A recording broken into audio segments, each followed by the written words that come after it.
In the heart of Jamaica's vibrant landscape, where turquoise waters lap against sandy shores and lush greenery stretches as far as the eye can see, lies the enchanting town of Port Royal, about 10 minutes' drive from the country's capital, Kingston. Renowned for its delectable Jamaican cuisine, rich history, and captivating tourism, this coastal gem has become a cherished destination for travelers from all corners of the globe. Within the bustling streets of Port Royal, the tantalizing aromas of jerk chicken, fish, and bammy, ackee and saltfish, and the tantalizing spices of curry permeate the air, enticing locals and tourists alike to indulge in the island's exquisite culinary delights. But this haven of gastronomic pleasures is not the town's only allure. To get the full understanding of how Port Royal, at one point in time, became known globally as the wickedest and richest city in the world, this documentary will take you back in time. The year is 1668, and Port Royal is a Babylon of buccaneers, a sin-stained jewel in the Caribbean crown. Through the rum-soaked, gunpowder-hazed chaos of Lime Street strides Captain Elias, a man as sharp and dangerous as the cutlass on his hip. While other captains drown their fortunes in grog, Elias's cold, calculating eyes are fixed on a single prize, a secret that has slumbered in the Jamaican depths since the galleons of the Spanish Main first bled gold. The salt-stained timbers of Port Royal groaned with the memory of gold and sin. To the sailors who called it home, it was the richest and wickedest city on earth. To men like Captain Elias Thorne, it was a promise written in Spanish pieces of 8 and shared over cups of blackstrap rum in smoke-filled taverns. Elias had arrived a decade ago, a deckhand with a sharp eye and a sharper cutlass. He'd seen Port Royal in its glorious, garish prime.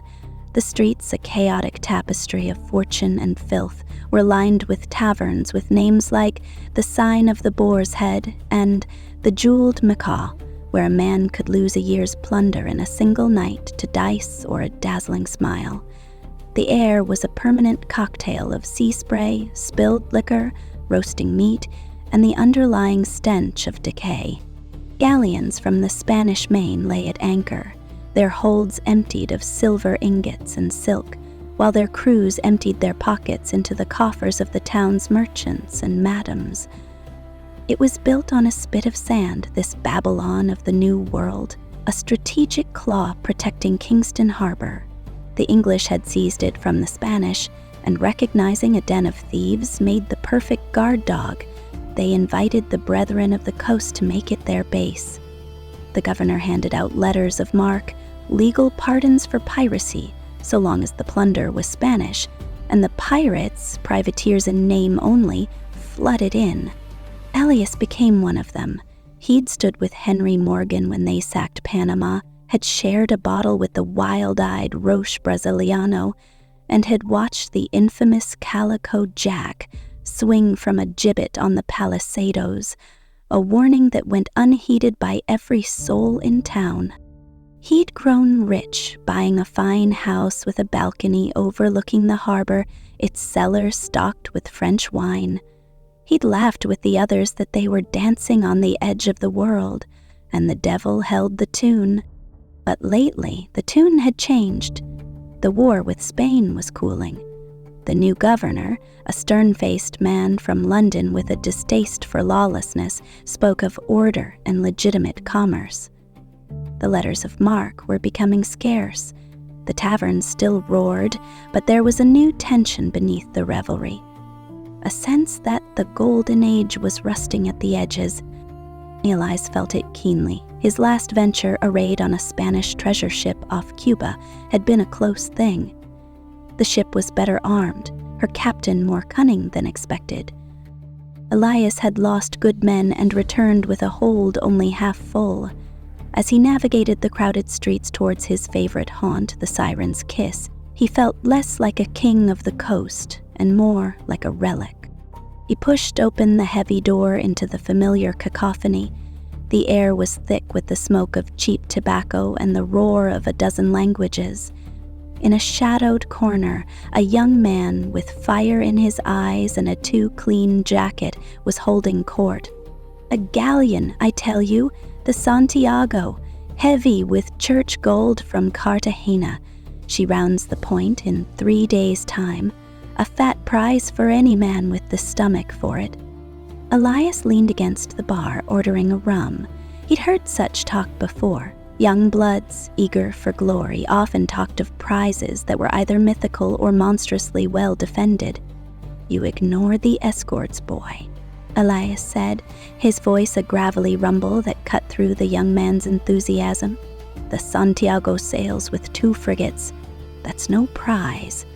That's a naval squadron." The young man turned, his confidence undimmed. "Captain Thorne, your reputation precedes you, sir, but your methods are from a bygone day. We have speed and cunning on our side. We need not fight them, we need only outsmart them." Elias snorted. Speed and cunning are poor shields against 32-pounders. He saw the desperate ambition in the lad's eyes, the same hunger that had once driven him. It was the hunger that built Port Royal, plank by stolen plank. Later that night, as a storm brewed on the horizon, Elias stood on his balcony. The lanterns of the ships in the harbor bobbed like fireflies. He looked at his city, a beautiful rotten tooth in the jaw of the Caribbean. It was built on sand, by men living on borrowed time. The governor's new laws, the dwindling prizes, the young pirates' reckless ambition, it all felt like a tide pulling out, a prelude to something momentous. The storm broke just after dawn. It was not like any storm Elias had seen. The sky turned a sickly green, and the wind did not blow. It screamed. The sea rose up, not in waves, but in walls. The very sand beneath the city shuddered. Elias ran into the street, into a scene from a madman's Bible. The wharfs, the taverns, the fine houses, they splintered like kindling. A mountain of water swept through the main street, swallowing ships whole and carrying them inland. The earth opened up, and buildings, cannons, and men were sucked into the fissures. The noise was apocalyptic. The shriek of the wind, the roar of the water, the terrible sound of a city being torn apart. He clung to a stone lintel as the world ended around him.